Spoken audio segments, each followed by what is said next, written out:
I got loyalty, got royalty inside my DNA. I got inner peace, got war and peace inside my DNA. I got joy and pain and joy inside my DNA. Hello and welcome back to my channel, Fanfic Fantasy. Join us as we delve into the realms of fanfiction and fantasy, bringing you the best stories and discussions. Today, we're kicking off the second part of our series, What If Immortal Naruto Was in High School DxD? If you enjoy this video, please give it a like and subscribe for more content in the future. The author of this story is YagamiNguyen from ff.net. All the relevant links are in the description. Feel free to say hello to the author on their profile. Now, let's dive into the fanfic. Chapter 4. Hero, Phoenix and Dragon. As Lucifuge finished her work in the kitchen and headed to the ballroom to make sure that everything were in order, she couldn't help but think back to the raiding game match that had happened yesterday, and led to the wedding event that would happen at the Gremory residence tomorrow night that would set the unification of two great devil clan. The wedding of Rias Gremory and Riser Phoenix. 10 days had passed since the day Razor came into Ria's clubroom and got her to challenge him in a raiding game. The game that everyone, even the little princess herself, had known that she would lost even before the match even began. It was clear to Gremory that Ria's attempt was out of desperation. She had hoped for a miracle to happen to her in her peerage. While no one could deny that each and every single member of Ria's peerage were talented and held tremendous potential, it still had been a match of 5 against 16. Not only had Razor had the advantage of number, but he also had been very well prepared and experienced with raiding game. No one could blame Rias for losing such battle. Gremory herself had been the one who declared the defeat of Rias Gremory, and she had been extremely busy since then. As the head maid of Riria Lucifer, Ria's older sister, it was her job to make sure that the wedding would be nothing but perfection, taking great pleasure and responsibility in doing all this because she knew well how important this wedding would be for the future of the devil faction. But her mind couldn't help but think of Naruto Uzumaki, wondering what would he do if he still had his memories of her and found out Rias was getting married to someone that she obviously did not love. She knew that the blonde wouldn't be pleased at all. In fact, if he was even half the person he had been when the two of them first met, then Naruto would most likely stomp into Phoenix residence and force Razor's parents to cancel the engagement between two family immediately. Thinking about Naruto made Gremory think about Riria, and she couldn't help but let out a sigh. Riria had been very distracted recently, to the point that she became lost in her own world during important meetings with the clan heads. It wasn't just because her adorable little sister was getting married, but it was also because that day was coming near. It was the day that 10 years ago she thought she had lost everything. Gremory still remembered how Riria had fallen apart at his funeral, which had been held in secret. 2 months later, the new Lucifer still barely kept herself together. She didn't eat, and she refused to leave her room. Even now, even in the middle of the night, Gremory could still hear her mistress sobbing and crying quietly to herself. If it wasn't for the sakes of her son and her sister, Riria might never recover. The innocent smiles of 2 children had brought Riria back from desperation, and slowly but gradually, she began to show sign of her life again, and came back to her old self about a year later. But unlike everyone, Gremory knew full well that Riria had never gotten over Naruto's death. She just pretended to be happy, to be strong for her son.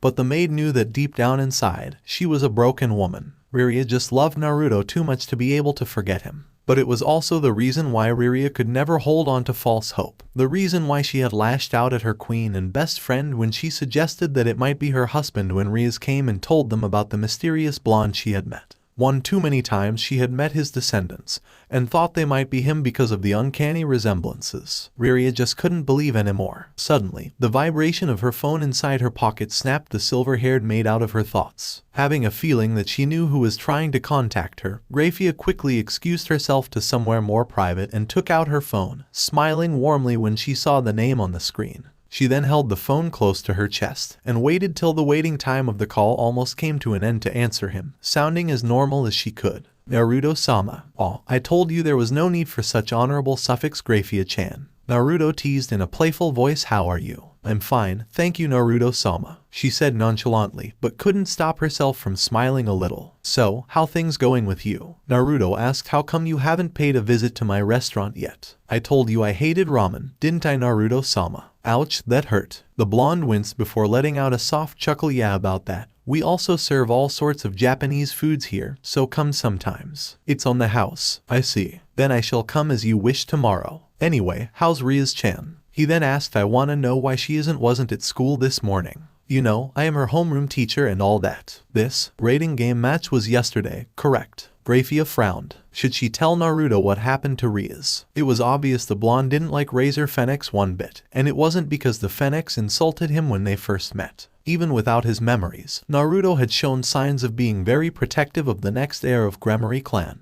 Did she lose? Naruto suddenly asked with a calm tone. Fair and square. Naruto-sama. Grafia didn't know what to do. For once she was at loss for words. Tell me everything. Yamamoto-san, can you take over the ramen station for me? Yes, boss. The elderly man, who greatly reminded Naruto of old man Tuchai, said as he walked over to Naruto's station, allowing the blonde to remove his apron and head out to the dining area, where he took a seat at one of the tables by the window. He took a second to look at the girl that he viewed as his foster little sister, who was rushing back and forth alongside the other waitresses of Uzumaki Food Paradise, serving the costumers the best Japanese foods, not just ramen, anywhere in the world. Asia had always been their favorite since the day Naruto opened his store. Her innocent and cheerful nature, along with the usual happy smile and positive aura that she carried around her, easily melted the hearts of any customers who stepped foot into his restaurant. But Asia wasn't the only one that had been in his mind for the past few hours. When he was about to think back to what Grafia had told him earlier about Rias and her upcoming wedding,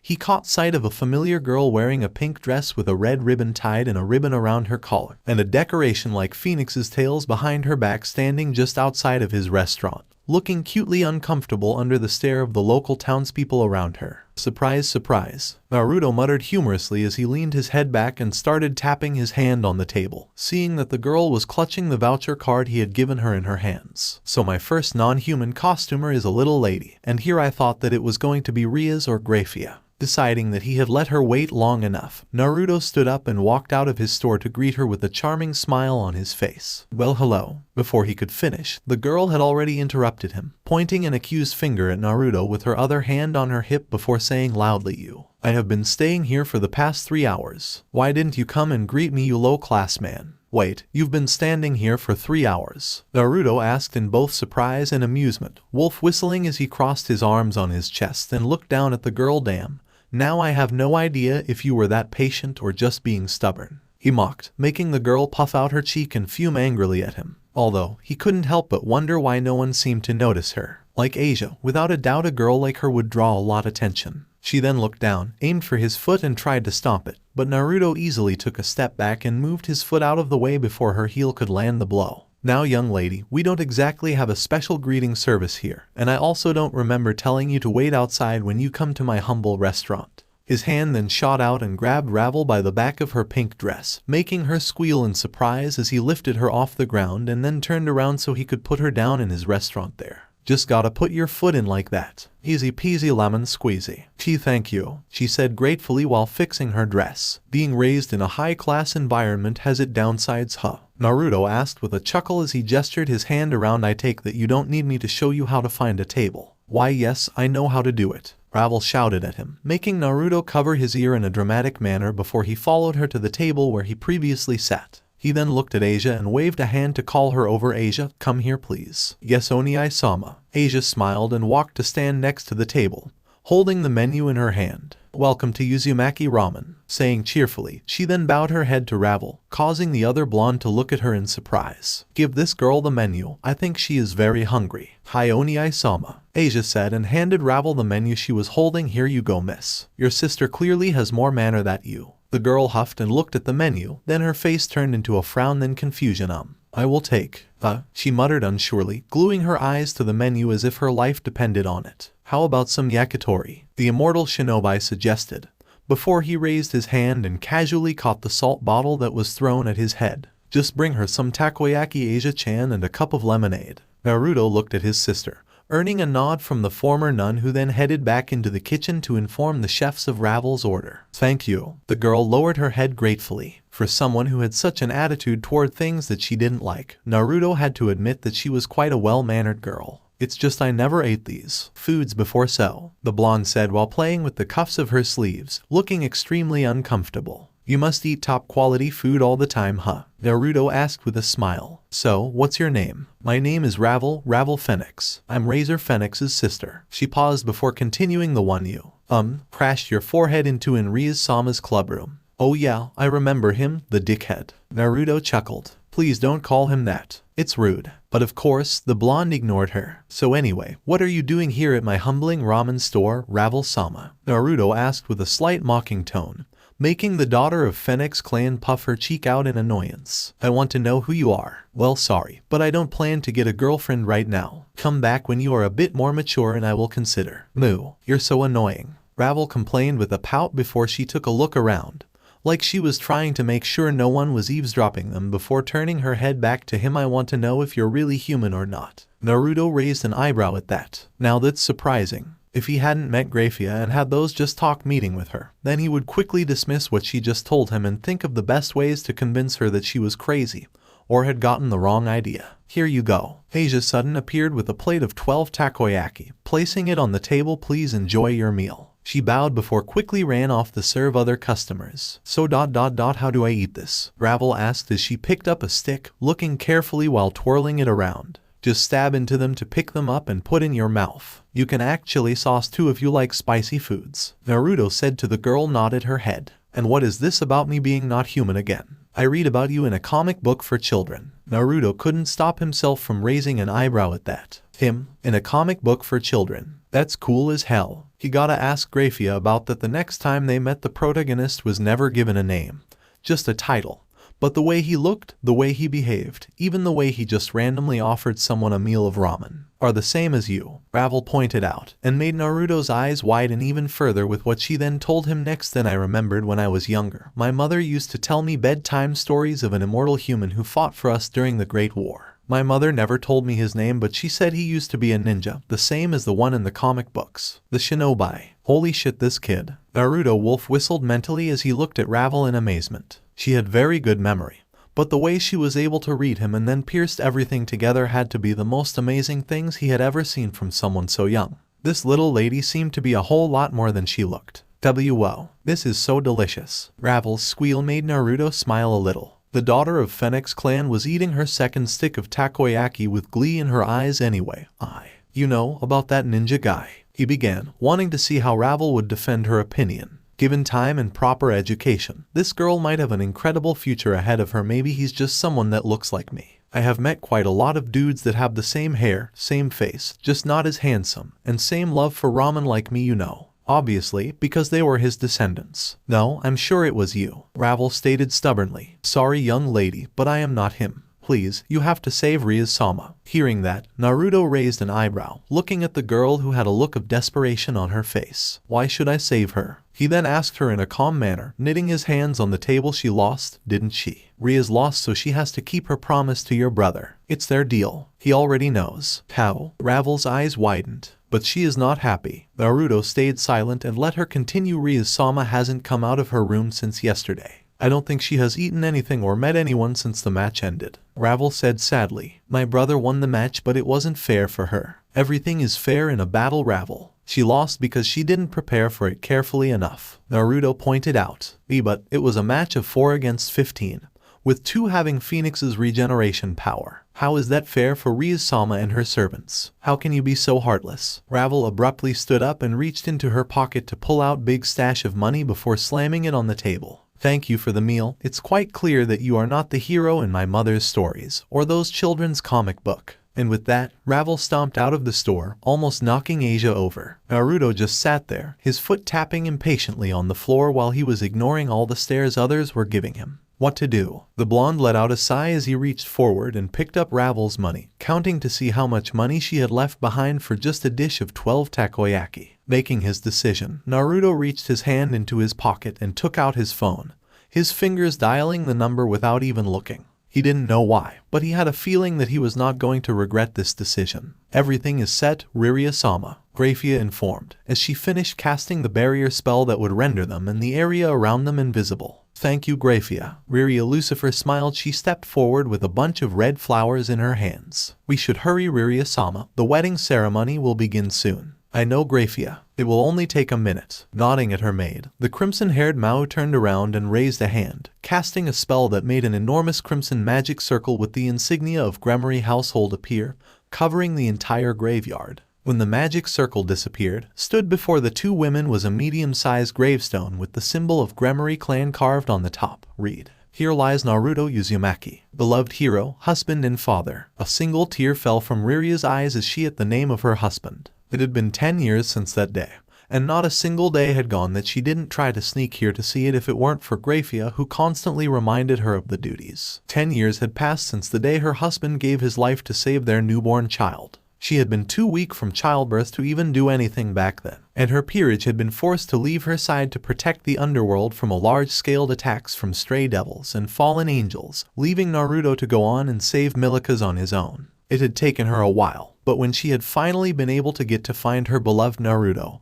and their son, she had been greeted with the sight of her loving husband, holding Milika's protectively in his arms as the man had taken him fell to the ground, half of his body missing. Tear of joy, tear of happiness had fallen from her eyes that day, but it soon became ones of terror when she saw the looks on her peerage's face, especially that of Grafia, who had dropped to her knees with the same tears in her eyes as the man they both loved dearly with all of their hearts fell. Aside from herself and Grafia, her sister Rias had been affected the most by Naruto's death, might be even more so because she had been there that night with them at the hospital with their parents to welcome her little nephew to the world.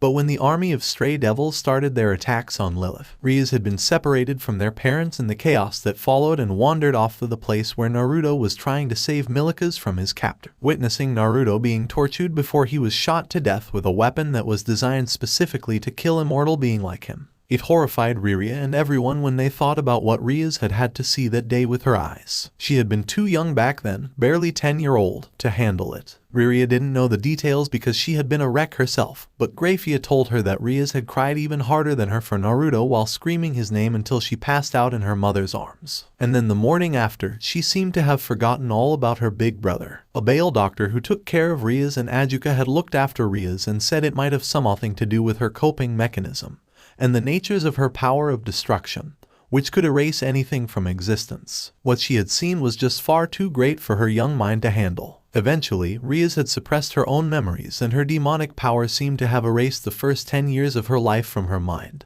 leaving the poor child not remember anything but her own name, her parents and sister. It was bad enough that her husband would never be recognized as the hero of the Great War even after his death. But it's not like they had a choice when they had promised him to keep his existence a secret from everyone else, leaving only a number of high-class devils to know about him because he didn't want to attract unnecessary attention, and wish for a normal and peaceful life with his family, something that he had wanted for so long. It was his decision that his name would never be mentioned in the books and stories that were saying about him and his heroic deeds to the devil faction. Although, he did allow some old comic books authors to call him the Shinobi in their works, something that he thought would be cool for the children to know him with. Remembering that brought a smile to Riria's face. If it weren't for Rias and her newborn son Milika's, Riria would never have recovered from such tragedy. With Milika's in her arms, Rias had come to her room and asked her to come out and play with them. It was only then that Riria started to return to her old self, and started to get over the death of her husband somewhat. "Hey Naruto-kun," Riria said gently with a small smile as she laid the flowers down before his grave. Milika's is 10-year-old now. We just celebrated his birthday this morning. He was so happy when all his friends came to play with him. And she trailed off with a sad smile. Rias-chan is going to get married today, isn't that great? The very same girl who chased after you and said she would steal you from me when she grew up. Riria let out a soft laugh before continuing, a frown making it to her face. We want her to be happy, but she looked so sad when I went to see her today. We are really doing it wrong, aren't we, Naruto-kun? You taught me to always do what my heart tell me, but for the future of the devils I can't favor a single devil over the others, even if she was my own sister. The crimson-haired woman sighed longingly. What should I do now, Naruto-kun? I had a plan to save her from this marriage, but Riria-sama, it's time. I understand, Grafia. Riria looked at her queen, who had a firm look on her face. Even though she didn't seem to notice, it's her first time seeing Grafia acting so normal in front of Naruto's grave like that. I have to go now, Naruto-kun. I will come see you later. Love you. And with that, she turned around and walked away while wiping her tears. Grafia then followed her, knowing that after this day, they might never have to see the grave ever again. Yuuto-kun, where is Issei-kun? Akino Himejima asked while looking around. Dressed into an elegant kimono, the queen of Rias Gremory was drawing quite a lot of attention from the male population around her. I thought he was coming with you. He's still recovering, Akino-san. Hiba answered with a forced smile, remembering how Issei had reacted when he came to his house to help Asia patch him up. But he will come soon. I left a special teleporting spell to him just in case. The knight was dressing in a black tuxedo that fit him well. Like Akino, he was also receiving a lot of attention from others, but mostly from the female devils all around him. Why do I have feeling he might do something stupid? The Queen of Rias asked herself. Time. Kaniko's short informant made all 3 members of Rias' peerage turn their head to look at the main area stage of the ballroom, where a very familiar fire magic circle appeared over the one of Gremory household before busting into flame. Razor Phoenix the emerged with a smug grin on his face, wearing an outfit that exposed his torso. This is such a wonderful day. It's not just the day of my wonderful wedding but also the unity of 2 powerful families. Everyone, let me present you my queen, Rias Gremory, he said and outstretched his arm and a crimson magic circle appeared beside him. Rias Gremory appeared out of the circle in her white wedding dress, looking extremely stunning and beautiful that immediately captured the hearts of everyone in the room. But her eyes were closed, and her head was lowered in defeat. Just then, the door of the hall was kicked open and a certain pervert stepped into the room before screaming with all his might. The Issei Hayaudu's scream made the devils in the room turn their heads to look at him with wide eyes before everybody burst into shocked chatter. Ria's also looking at Issei with wide eyes, as she didn't expect him to come here shouting like that. To all the high-class devils here, and Butchu's sister, Mao-sama, my name is Hayaudu Issei from Kyo Academy. I have arrived to take back Butchu, Rias Gremory-sama. The hall becomes even noisier at his speech. Without any care about them, Issei walked towards Rias and Razor with hateful glare to the youngest son of Phoenix clan. Hey, you, do you know where this? A guard came to stop him but before he could do anything, 3 shadows suddenly appeared before him. Eyes-kun, leave this to us. You are late. Ara, so you finally showed up. Kiba, Kaniko and Akino, all of them were stopping the guards that were trying to get in Issei's way. Thank you. Issei thanked them gratefully and went towards Razor confidently. When Pawn of Rias Gremory faced him up front, he said it straight at Razor without shame. Butchu, Rias Gremory-sama's virginity belongs to me. Razor makes a face that one wouldn't be able to explain with words, while Rias just sighed in defeat. What's the meaning of this, Razor? Hey, Lady Rias, what's the meaning of this? Relatives and authorized people were making unsettled faces, and they were panicking. No one could blame them though. It's an event that I organized. A soft and feminine voice made everyone turn their head to the door. Issei felt his heart stopped when he seen the woman that was walking in the hall with Grafia followed behind. She looked like a much more mature and if it even possible, more beautiful and attractive version of his master Rias Gremory. The elegant evening dress she was wearing made her obvious sex appeal stood out even more, easily making her the most beautiful woman that was present in the ballroom. Riria Lucifer and her queen, Grafia Lucifuge, had arrived. Nisama, Rias said, making Issei's jaw dropped. I wanted to see the power of the dragon, so I asked Grafia to do this for me. Riria said casually with a smile on her face. Riria-sama, you can't do something irresponsible like this. A middle-aged looking devil panicked. The red-haired woman then explained, in a voice that seemed to soothe everyone's wariness and make them all calm down, it should be fine. The from last time was very entertaining, but it was a bit disadvantage for my little sister who had no game experience to face off against Razor-kun, who is a prodigy from the House of Phoenix. So Riria-sama, you are saying that the last game wasn't fair? No, not at all. If a Mao such as me says such thing, then I would be making the old nobles look bad. The connection between the high-class devils is important after all. Riria said it with a smile, ignoring all the stares she was receiving. Then, Riria, what do you want to do about it? A man stepped out with crimson hair asked. Riria smiled. In truth, this was an event that had suddenly appeared and she wasn't planned anything about it.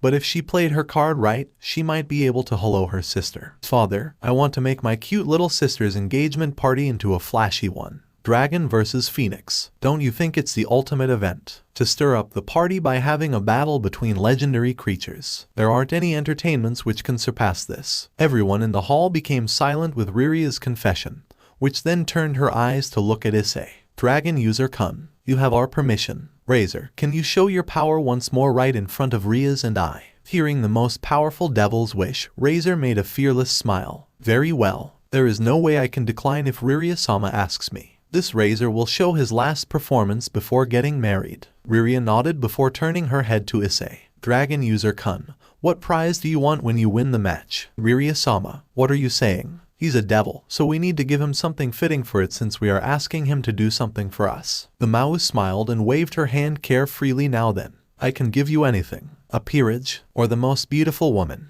Issei seemed to consider each option for a moment before saying, I ask you to release Rias Gremory-sama from this marriage engagement. Riria then made a very happy face when Issei answered her without any pause. Very well. If you win, you may. But once again the door to the hall was forced open. This time, a guard came running in and it seemed he was in a hurry. What happened now? A young man with athletic build muttered to himself, looking at the guard who was trying to catch his breath with interest eyes. Mao-sama, there is a human outside. The guard said quickly, making the hall gasp in shock. Ria's eyes widened slightly while a smile appeared on Graphia's face. He is beating up everyone who is coming close to him. We can't stop him. A number of guards then rushed out of the room to aid those outside, as the entire ballroom became silent. But then suddenly, they heard a loud boom, and instantly saw the bodies of the guards flying past the door, making them all widen their eyes in shock before they heard them crashing through the wall behind and ending up somewhere in the garden outside. GRR, who's there? Show yourself, Razor asked impatiently and flared out his flame. But beside him, Ria's nose caught the familiar scent of Uzumaki ramen. She used her hands to cover her mouth as tears of happiness formed at the corners of her eyes. Ravel, who was standing with the rest of Razor's peerage, let out a sigh of relief without knowing. So he wasn't just a heartless bastard, Ravel thought to herself with a smile,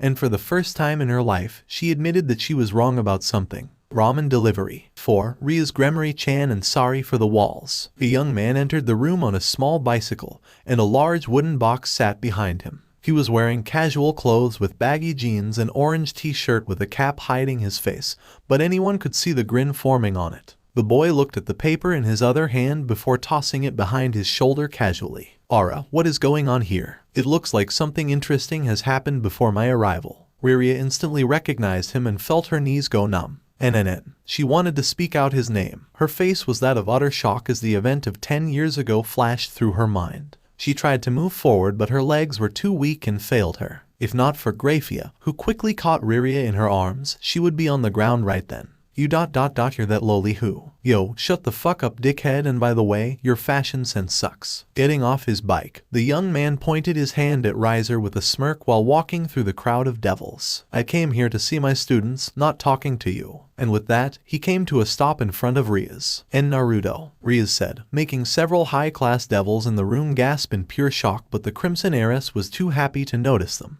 It's still Naruto-sensei to you, Rias. Naruto reached his hand up and flicked her forehead, causing the crimson-haired devil to whimper in pain.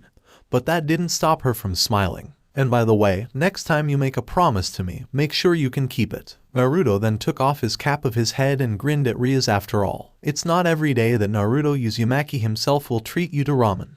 You know. What? Chapter 5. A Hero's Return. What? Several adults, dressed in the finest robes of the bunch, uttered in shock. Naruto, Rias and the others looked around in curiosity, no more than the immortal Shinobi himself. Now isn't this just fantastic? The blonde chuckled humorously as he spun around and looked at every devils in the room, spinning his cap around on the tip of his finger as he continued. Everyone seems to know who I am.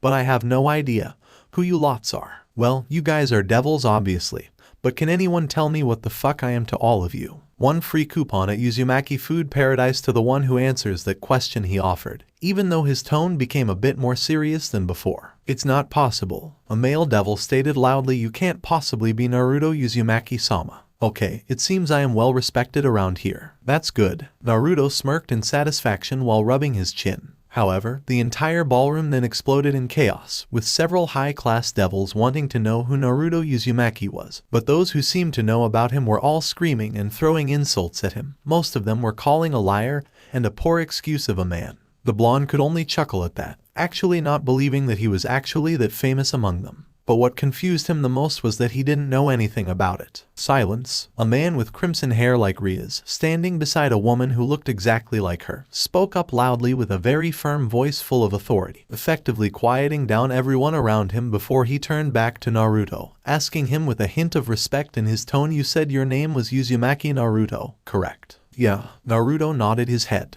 Do you realize that you have the same name as the hero of the Great War, the one that is hailed and known as the Shinobi? His question caused every devil in the room to gasp in shock and start to whisper among each other about that piece of information. But no one was more surprised than Rias herself. Are you claiming to be him? Yup, I'm me, Naruto answered simply as he pointed at himself. Though, I gotta admit that being a superhero in a comic book for children is cool as hell. The woman who looked like Rias covered her mouth with a shock expression on her face, as if she had realized something that no one could. My name is Gremory, and I am going to ask you a few simple questions that only we know. The devil introduced himself before continuing. If you can answer all of them, then without a doubt you are Naruto Uzumaki, the uncrowned hero of the devil faction. You seem like you can't remember any of us, so I will only ask you questions that only Naruto knew. And you as well, Naruto added simply, making the crimson-haired man nod his head. Naruto Uzumaki-sama trusted me with his personal information. Can you stop using past tense? I am not dead. Very well. Zeoticus nodded before starting with his first question. What is the world called in your era? Elemental nations. Naruto answered. He could tell that this man had a high amount of respect for his forgotten self, because he had a feeling that while he was going to ask questions that only Naruto Uzumaki knew, none of them was going to be too personal. You used to have a companion that you trust more than your life. He once hated you and wanted to kill you because your father locked him up somewhere he didn't want to be. But in a critical moment of your life, the two of you ended up becoming the best of friends. What was his name? Zeoticus continued with the second question. His expression seemed to have relaxed somewhat. Naruto, meanwhile, was rather impressed with the man. He managed to ask all that while avoiding the unnecessary details. Kurama. Without a pause, he answered. My last question is your first lesson, Zeoticus asked, becoming emotional after hearing his second answer, which was without a doubt a correct answer. The entire ballroom had fallen into silence, but not for long. The lesson that you later taught to your students. Those are now known as Riria Lucifer, Seraphol Leviathan, and Ajuka Beelzebub. What is it? And with that, the whole ballroom once again erupted in absolute chaos, but it was with positivity. If Naruto Uzumaki was really the shinobi, then that meant he was the teacher that they had heard so much about of the three Yondai Mao. Naruto smiled and answered, those who break the rules are scum, but those who abandon their friends are. However, before he could finish, Ria's mother, he assumed, had run over to him and threw her arms around his neck, making Naruto look at her in surprise as she brought herself into his arms in a bear hug. Zeoticus, on the other hand, walked over to stand at his side and place a hand on Naruto's shoulder, tears in his eyes as he smiled at Naruto. It's you. It's really you, Naruto-sama, he heard the woman say between sobs, making Naruto's eyes widen even further. Welcome back, Naruto-sama, he said before he threw his arms around Naruto as well. Naruto didn't know how to react to them, but he couldn't help but feel a warmth in his chest that he had almost forgotten. The embraces they were given him was like that shared between siblings, something that Naruto had always wished to have when he was a kid, seeing all those children playing with their brothers and sisters at the park. However, he couldn't help but feel something else too, something that reminded him of Hinata's father, Hayashi Hyuga, after he married his daughter. Without being noticed, Grafia had taken Riria to the back of the ballroom and found a chair for her to down, as she had become too weak to stand on her own. When Naruto answered the second question of her father, she immediately knew that it was him, her beloved husband. It's him, Grafia, she sobbed as her maid kneeled down to look at her, holding her hands in hers. It really is Naruto. She then looked at the maid, asking her as if her husband wasn't the one standing outside with her parents and sister. But how can it be possible? How could he survive after that? I saw him. Please stop, Riria. Grafia squeezed her hands and interrupted firmly, no longer addressing Riria as her mistress but as her best friend. She understood why Riria was still in denial, having been rejected the possibilities of her husband being alive by his look-alike descendants too many times for the past 10 years. From the day Rias came to your office and told us about a man named Naruto Uzumaki that looked exactly like him, I had done all that I could to confirm his identity. I couldn't believe that it was him at first, but the more we talked and I got to know him, the more I realized that he was really Naruto-sama. But then her expression saddened, forcing the woman to look down at their hands as she continued. But he lost his memories, Riria-sama. He came back, but he didn't remember you, me, or anyone. She said sadly, it must be because he was shot in the head with that immortal killing weapon. You mean, he didn't remember me? You, me, even Rias-chan? The silver-haired maid answered with a nod. But I believe his memories are coming back, Riria. I have seen it. The way he reacted when I told him your name. Naruto-sama still can't remember, but he knows your name means something to him because you were his most precious. Her words made the crimson-haired Mao smile a little, and warmed up her heart. What should we do now, Grafia? Riria couldn't help but ask. I don't think I can. I know you want to be with him in this instance, Riria. Believe me, I do as well. Grafia said, and reminded Riria of her own affection for Naruto, which had caused them to be at each other's throat in the past. But I don't think it's wise to do it in front of the entire underworld without Naruto-sama's sentiment. He is also here tonight to save Rias, so I think it's best that we take it slow and let him get what he came for first. Then we can see him later and tell him all of it so he can decide how he wants everyone to know about your relationship. You know, Riria then said, a small smile on her face as she looked at her best friend. I think the reason you don't want me to tell him that we are married and have a son is because you want to get a head start over me. Riria, it's okay. I don't mind. Riria shook her head and said you deserve it. Like I don't. The silver-haired queen answered before the two of them smiled at each other. We should head back, Riria-sama. Let's get this over with. The sooner, the better. Yes, let's go. After Riria had finished fixing her makeup with a spell, the two women headed back to the ballroom where everyone seemed to be waiting for them. Naruto was still standing with Xiaticus and Venelana, who had told him a bit about themselves and their relationships with Naruto, while leaving out their eldest child because the two knew well that she would want to be the one who told him about them herself. Their eyes met and Ririra found herself smiling at him. Naruto, meanwhile, felt his heart skip a beat when he looked at the crimson-haired woman who looked like a more mature,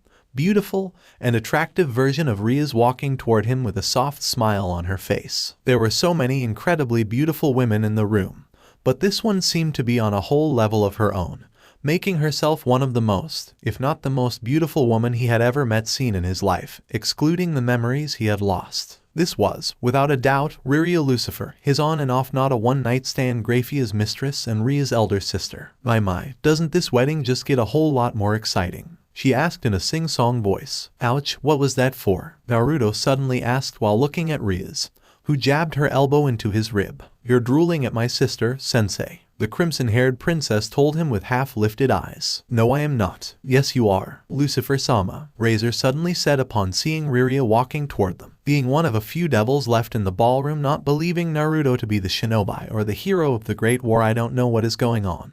But please remove this human from here this instance. Unfortunately, Razor-kun, I can't do that. If this man really is my teacher, then whether or not I can remove him from this room is entirely based on his decision. Rira answered with a smile as she then turned her head to look at Naruto. You seem to have proven yourself to my parents that you're their best friend. But I will need a little bit more than that. After all, Sensei is unpredictable. If he's bored and feels like it, he can even run off somewhere and start telling everyone he meets his secret. Sounds like something I would do. Naruto chuckled with his hands in his pockets. Riria smiled before continuing. First, I'd like to know, Naruto Uzumaki-sense, since you seem to be my little sister's teacher, what is the reason for you to come here today? Well, Rias-chan said she would celebrate her victory at my humble little Japanese foods restaurant. Naruto smiled at the girl. Gotta admit that she looked good in that wedding dress.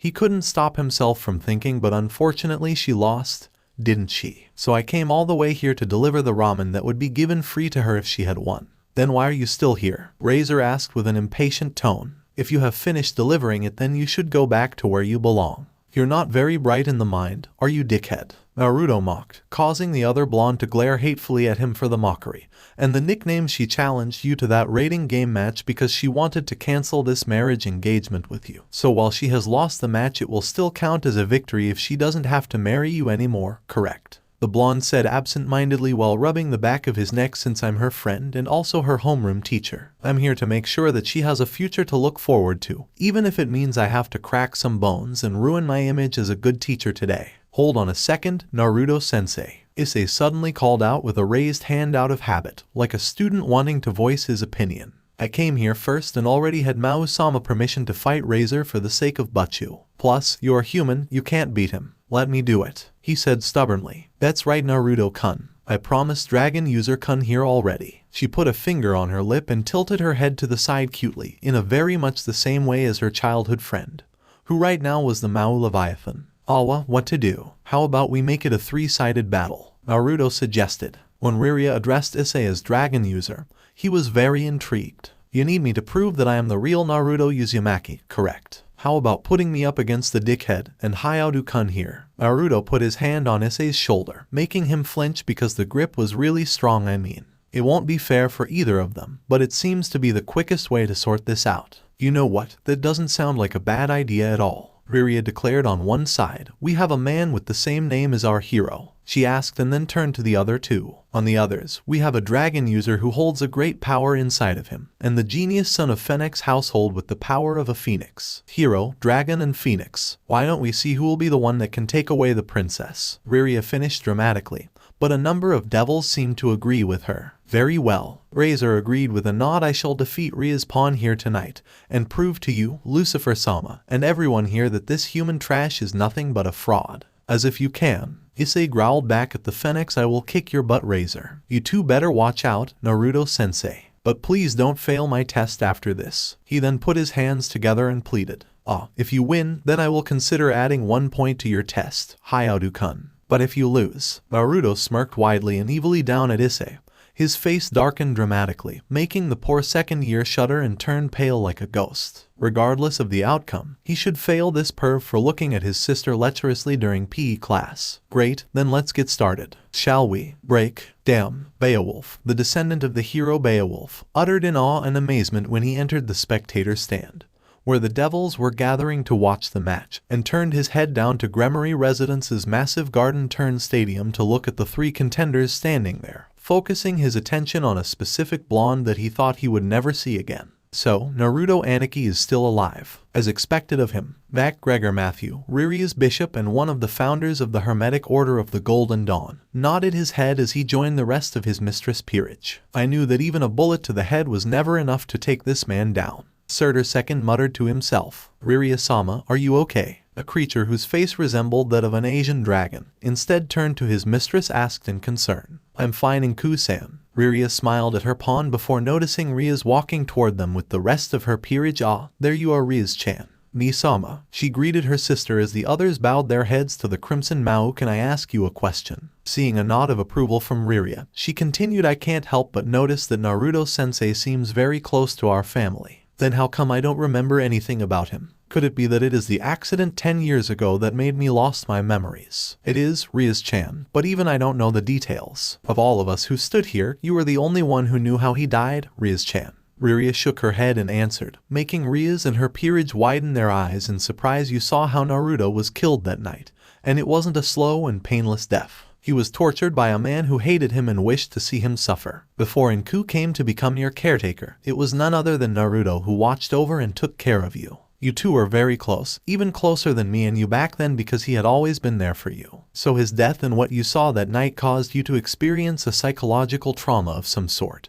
And as your mind suppressed all that you remembered about him, your demonic power erased your memories to cope with your loss. Or at least, that's what we believe to have happened. I see. Rias nodded her head slowly. No wonder why she had always felt a strange attachment to Naruto. Is there any chance that I can recover my memories? I don't know, Rias-chan, we have tried but what one-sama? Let's leave that for later. Rias Venelana Gremory, Rias and Riria's mother said as she followed her husband to the place they would watch the match with her 2 daughters. I promise we will answer all that you want to know. The match is about to start, Zioticus said after the last devils had entered the spectator stands, and everyone then turned their attention back to the 3 contestants standing below them. While Issei and Razor were glaring at each other and showing no interest in Naruto, the blonde was just standing there and writing something down in an orange notebook. He seemed like he didn't care about the match all that much. Please start. The devil male who was in charge of the battle gave a call for the start of the match. Issei then summoned a boosted gear on his left arm while Razor unleashed his flaming wings, pointed at Issei's dragon-scaled gauntlet.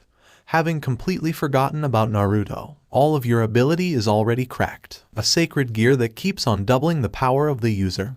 Also, it seems like you gained a new ability that can transfer the multiplied power into an object or your allies. So what? I will beat you in 10 seconds. Hello, I'm still here, you know. Naruto called out to them while raising his hand, putting his book back into his pocket. You two should worry about me more than each other. He pointed his pencil at them and then reached his other hand into his black jacket's pocket to take something out, making a sound that caused all those who knew about it widen their eyes in shock and even horror. Oh fuck no. Beowulf slammed his chin down the balcony while holding his head. So he will use them, huh? MacGregor scratched his chin in wonder. His voice calm, but everyone could see that he was sweating nervously. All the high-class devils who were watching became nervous while looking at Naruto in confusion, wondering what weapon could make even the strongest peerage in the underworld react so nervously like that. Even Razor had become nervous, taking a step back as Naruto's hand slowly withdrew from his jacket. But then, the devils all had their eyes widened in surprise when all that Naruto brought out was a bell,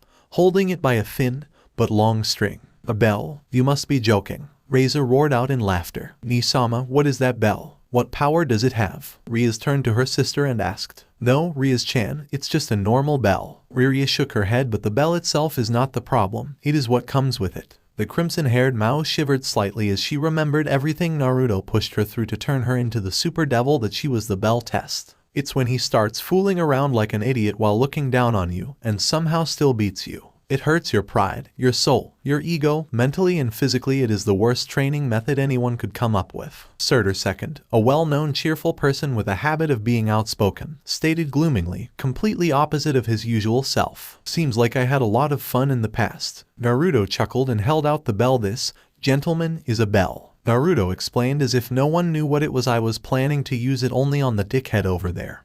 But with Hayao-kun here it would be a lot easier. You see, I will put the bell right here. The blonde hooked the string to his belt. If one of you can take the bell from me, I will give up this fight immediately. The crowd gasped in surprise at his challenge. Why should I? Razor demanded to know, smirking arrogantly while increasing the intensity of his infernal wings. Why should I try to take that bell from you when I can burn both you and the bell with my flame? Because you can't. You can't beat me, Razor, even at your best. You just can't, Naruto said as if it was a fact, smiling as he stretched his arms and legs a little. I'm giving you and Hayao-kun a winning chance. I'm making this fight fair for both of you. Admit it. It is so much easier for you two to take me out like this. Hey, look at me. I have no weapon to defend myself while you have the ultimate dragon hand and you have the eternal flame of youth. He then paused for a second and smirked. An idea came to mind. Now seemed to be a great time to advertise his merchandise. And if any one of you somehow manage to take the bell from me, then I will also give this to you as a reward. Announcing, he then reached into his jacket's left inner pocket and took out the second item, raising it above his head dramatically. All the devils had held their breath but then found themselves looking at the item in shock. Naruto felt himself letting out a breath he didn't know he was holding.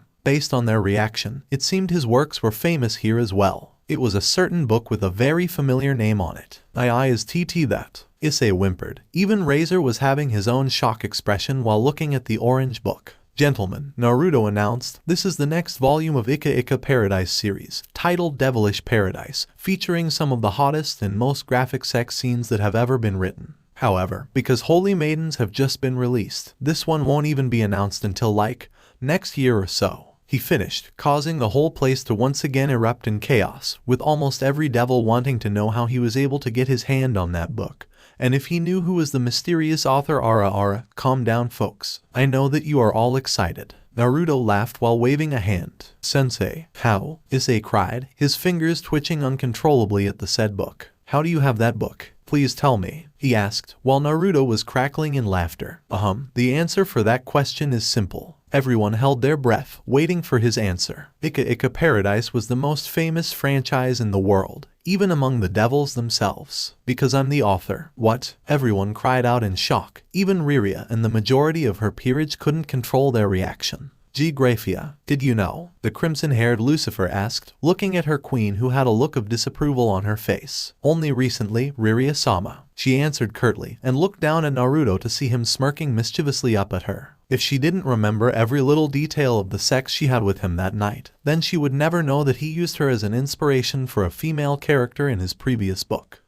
Finally, Razor was able to find his voice and said while looking at Naruto in disbelief. Before he could continue, however, Issei had already rushed at Naruto with determination and excitement burning in his eyes, moving so fast that he surprised even Yuyudo Kiba, Ria's knight, and the one who had been training him in speed and techniques. Screw it. I'm going to take that bell from you, Naruto-sensei. Issei cried and reached his hand out, aiming for the bell. Before he could do it, Razor shot forward like a flaming bird, doing the same thing as Issei did, albeit with even greater speed. His face shone victoriously as he reached for the bell. But before either of them could touch it, a hand suddenly grabbed Issei's wrist and used it to pull him to the side, causing Razor's hand to smash into Issei's face hard enough to send the boy flying away. With his other hand, which was still holding the orange book, Naruto thrusted it into Razor's chest, causing him to cough a mouthful of his blood before he was sent flying back, crashing into the wall there and creating a massive crater. Why you? How dare you hit me?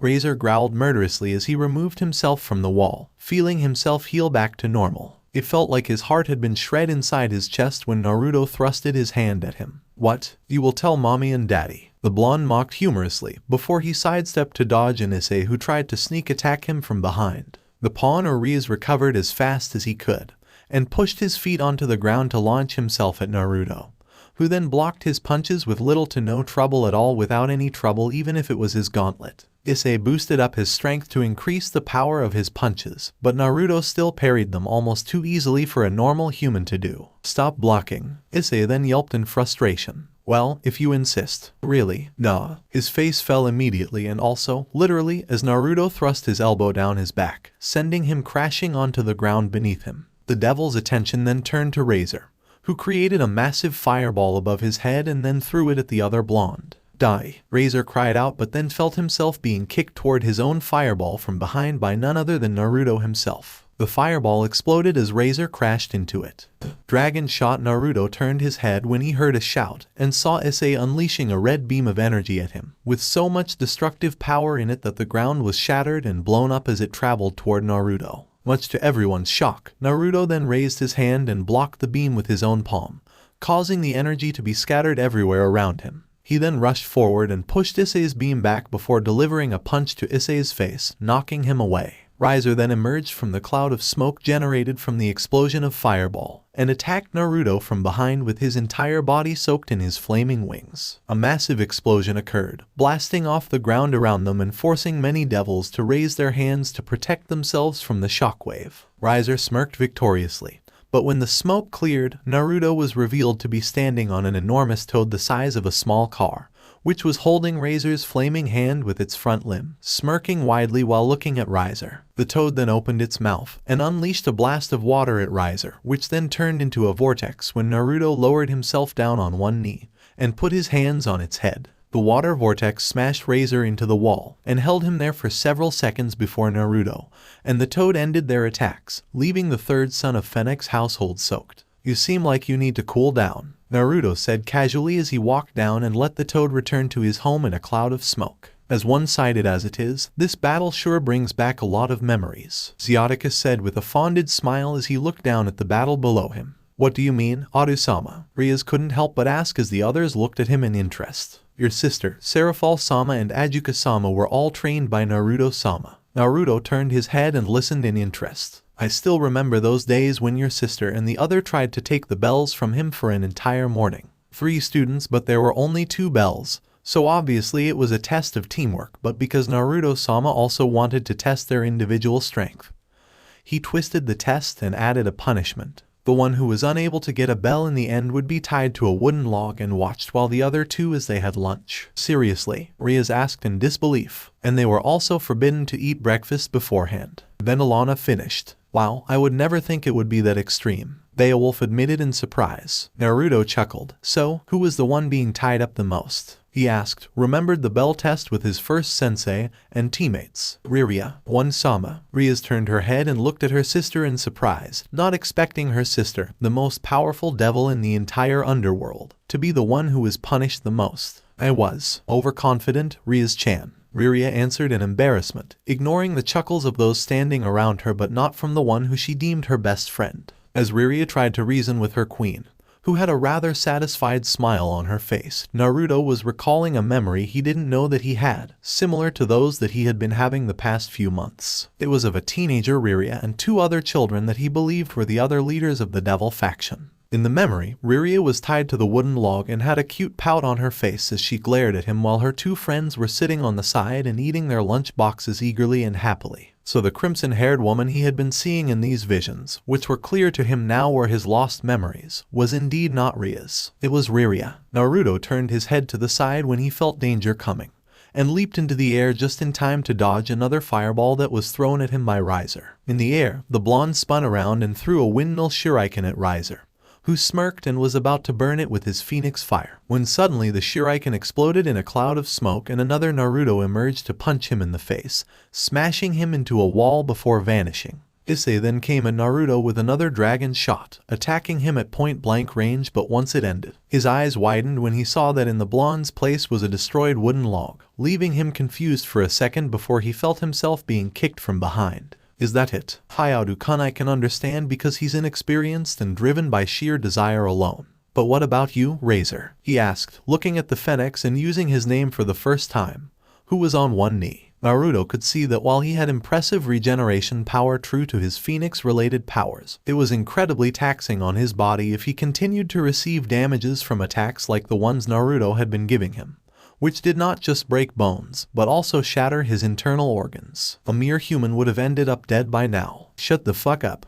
Razor raised his hand to attack, but this time Naruto didn't let him, shooting forward and kneeling him hard in the gut with so much force a section of the wall behind him was blown apart. Before he could fall onto his knees, Naruto grabbed him by the back of his shirt and tossed him toward a tower in the shape of a rook in the garden, sending him straight through it and causing chunks of tiles and concrete to fall as the entire building collapsed. Deciding to not stop there, the blonde then ran after Riser and punched him in the face, sending him crashing into the ground before turning back and starting to walk away. Razor forced his wounds to heal immediately with the most of his demonic power, but before he could attack the turned around blonde, a meteor the size of a car fell down from the artificial sky and crashed into him, giving Issei just enough time to jump behind a tower to avoid a direct impact and forcing both Riria, Grafia and her bishop to create a barrier around the garden to contain the explosion and protect the high-class devils, who looked on in shock at the display of power. Damn, he's still as powerful as ever, Surtur muttered as the entire area was shaken violently from the impact of the meteor, which paled in comparison to the ones he had seen in the past, but still no less scary. Issei, who peeked out from behind the destroyed tower, looked on in shock at Naruto, who emerged unharmed even while standing so close to the center of the blast. Razor's body, on the other hand, was everywhere but from his torso it started to regenerate, leaving him unscratched but with a dead tired expression on his face. So, Hayaru-kun, with the trash out of the way, what will you do now? Naruto asked, looking over at Issei, who flinched when he heard his last name being mentioned. Don't you want this book? He asked, showing it to Issei. Like hell I can take the bell from you after that, sensei. The second-year student shouted back. Now he looked scared. I must admit that it's a bit unfair for you, and as a teacher I always have to allow you to have a chance to prove yourself. He then asked, do you have a secret weapon or something that you can use? Surely you must have something like that if you wish to defeat Razor and save your master.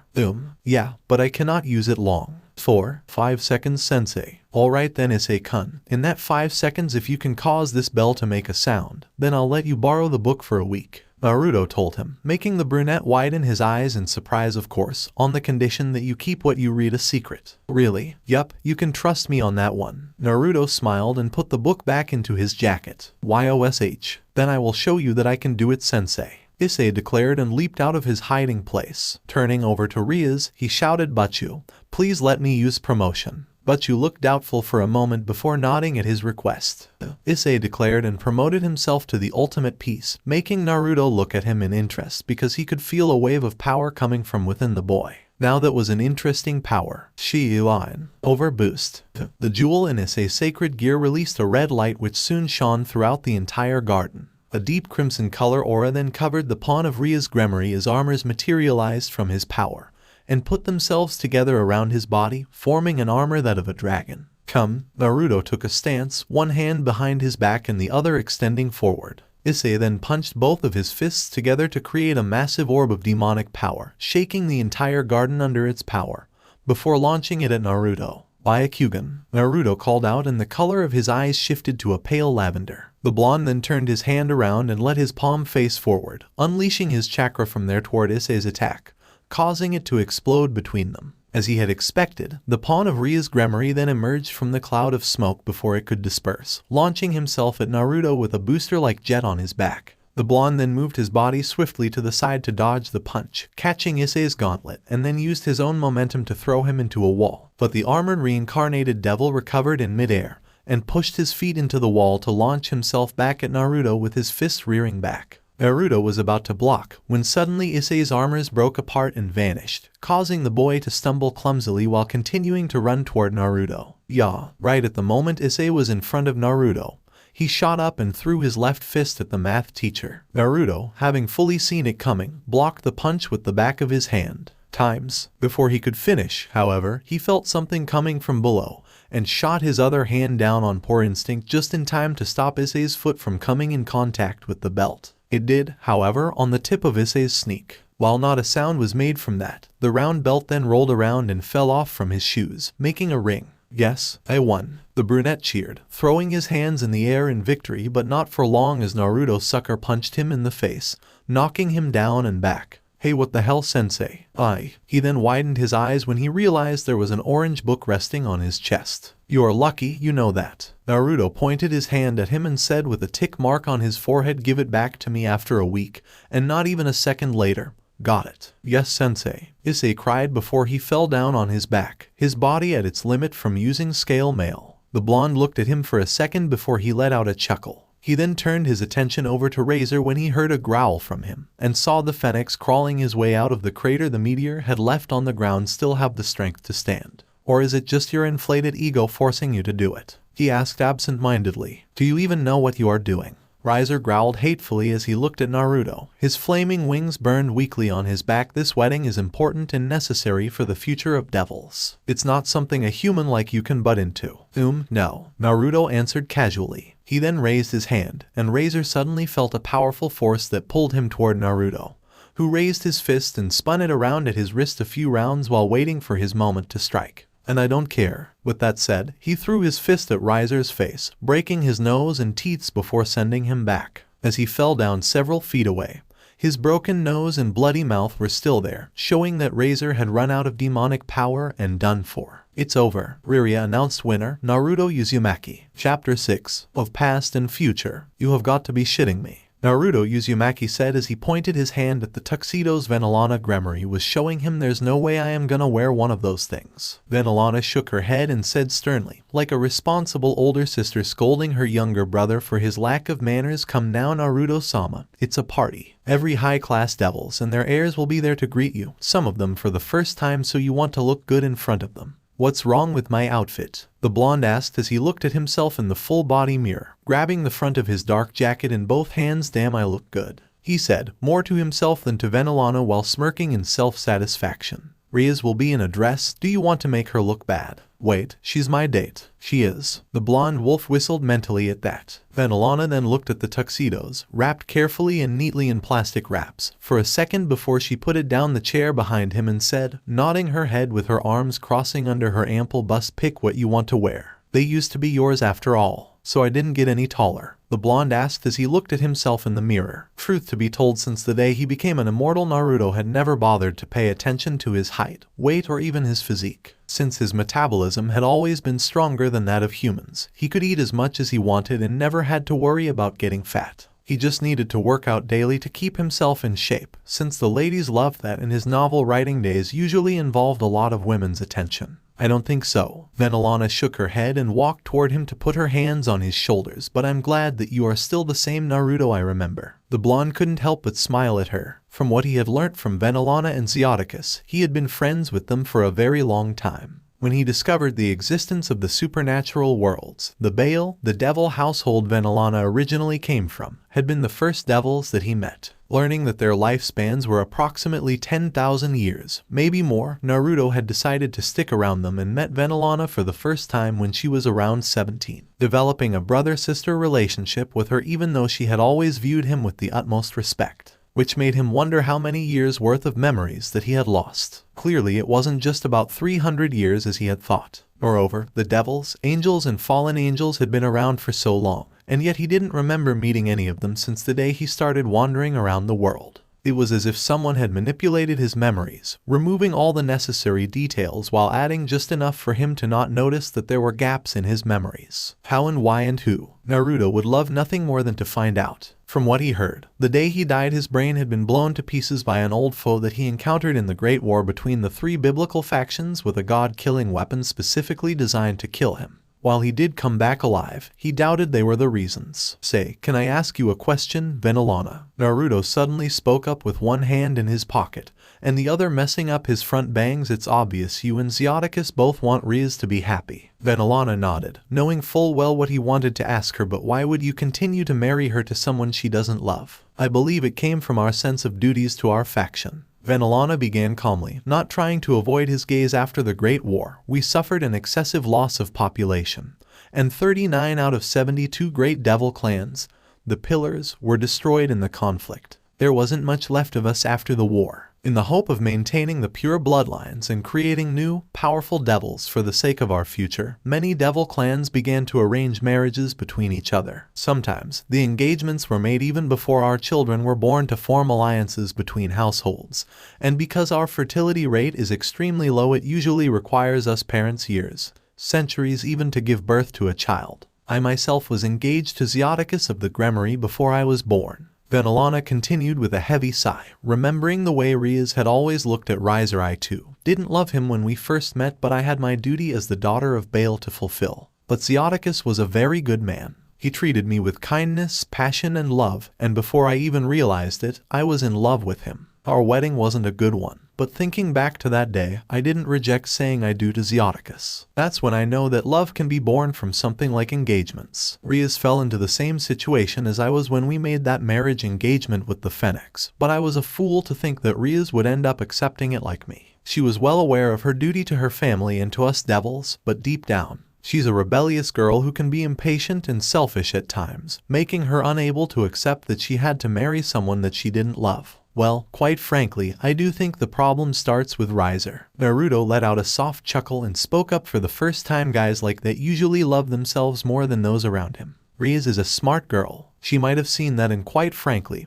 that dude is no one type but his servants. The blonde then leaned back and turned fully at her, giving her a much harder look that seemed to reverse their older sister, younger brother relationship. Can say that I am not disappointed in you and Xioticus, Venelana. I don't know you that well, and I am also just an outsider, but when I put myself in that position, I can't feel anything but disappointment. I know, a child should be free to make her own choice of who she wants to be with, Venelana. Naruto said, even one with tons of responsibility on her shoulders like Rias Gremory. Not any man can be Xioticus, and not any marriage can become like yours. I am not familiar with devil's customs and traditions, but as a normal teenage girl, Rias has the right to be selfish in situations like that. She's a strong and talented girl, so if she wishes to live her life the way she wants it, what makes you think that she cannot do the same with her duties? Parents should always support their children's decisions, not force them into something that they don't want to be part of. When you put it that way, really, I have no excuse. Venelana sighed and said to him, smiling a little, and I do think that my husband will agree with me as well. He's more easygoing as I am after all. Did I say anything about her engagement with Riser? You did, but you didn't outright oppose it either, since the first and second sons of the Phoenix were proud and noble high-class devils that you approved. You were pretty straightforward with Xioticus when he introduced himself to you for the first time, but he earned your approval after a few meetings. If Riser had turned out to be anything like him or even one of his brothers, however, then Rias wouldn't have disliked her engagement so much. What is done is done. We cannot change what happened in the past, but we can learn from it and focus on using that experience to make a better future, both for ourselves and those we care about. He placed a hand on her shoulder and gave a grin. Just promise me you won't ever put Rias through such hardship ever again, and let her walk the path she has chosen for herself this time. I promise. Venelana smiled and nodded her head at him. So, I think I will wear this one, Naruto said, pointing his hand at the tuxedo on the left. Venelana just stared at him with half-lidded eyes, because she knew that Naruto didn't even look carefully at it. Rias-chan promised to show me around the castle at 5, so I better go find her now. And with that, he dashed out of the room, dodging Venelana when she tried to grab him with a laugh before heading to the door. Before he could open it, however, a crimson blur crashed into him and almost knocked him over. Looking down, he saw it was none other than Rias, tears on her face as she buried her face into his chest and hugged him tightly. She must have arrived earlier and heard everything that he told Venelana. Thank you, she sobbed quietly into his chest, and Naruto looked down at her for a second before smiling softly and putting his arms around her as well. Break, man, this place is huge, Naruto exclaimed in amazement as he walked through the hallways of Gremory residence with Rias being his tour guide. Can't believe that I once live here. And that one is my room, Rias introduced with a radiant smile before she shot her hand out and grabbed his shoulder when he attempted to enter. Hand on the doorknob. No entry allows, sensei. This room is off limits to you, she told him with a teasing smile. Plus, is it okay for a male teacher to enter a female student's room? I think not, sensei. Yeah, whatever, Rias-chan. You are making me regret my decision of becoming a teacher at your school already, you know. He smirked, caused her cheeks to dust pink. Actually, sensei, most of my stuff that I had here were all moved to my apartment in the human world, so you won't find anything interesting here, she told him before she led him by the arm to the next room, her large breasts smashing around his bicep. This one here is Riria-1-sama's room. She no longer lives here after moving to Lucifer Castle in Lilith. It's the current capital of the underworld. She's here, Naruto asked, pointing to the door with his thumb. He had seen her in Graphia earlier that morning, but since the two were both carrying stacks of documents and paperwork while discussing something with each other, he didn't want to disturb them. Rias wasted no time to start leading Naruto to the other places. She had seen the way he had been looking at her sister, and Rias couldn't stop herself from feeling strangely threatened by Riria. She had already had Graphia to worry about, and her sister was the last person that she wished to go up against. Then again, Naruto was the author of the Ika Ika Paradise franchise. While he didn't act and behave like Issei, she bet he had a super perverted mind, and now that she thought carefully about it,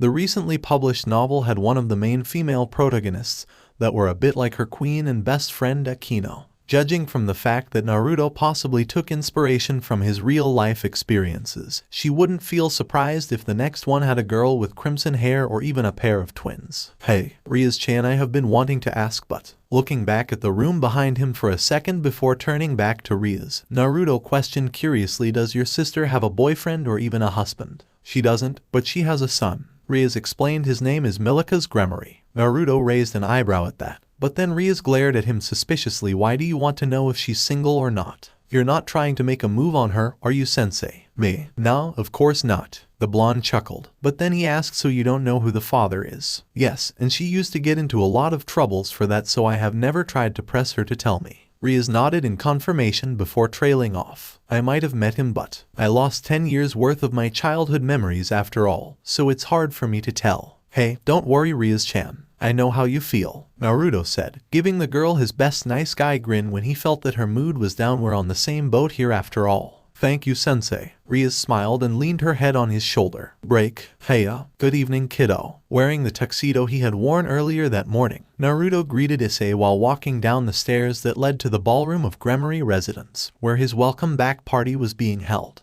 Like him, the pervert's second year was wearing a suit, but his was dark blue in color while his was black. How's the book? The blonde asked, when he saw that the boy had been reading the book he had given him. It's amazing, sensei. This has to be one of your best yet. Issei answered, his eyes sparkling in tremendous admiration for Naruto, who smirked and gave him a thumb up in response. Glad to hear that, kid. When my realm name is published, I will make sure to give you my personal signature, the blonde said before asking, so who's your date for the night? Kaneko-chan. Good for you. That girl will keep you in line. The brunette could only laugh nervously in response while scratching the back of his head. Naruto-sensei. The blonde heard a call and turned his head, with Issei doing the same but immediately dropped his jaw in shock and amazement. Naruto, meanwhile, had a more controlled reaction than the pawn, but he still found himself lost for words when he saw Rias Gremory walking down the stairs with a beautiful smile on her face, looking like a descended goddess of beauty that came to grace him with her divinities in a breathtakingly long flowing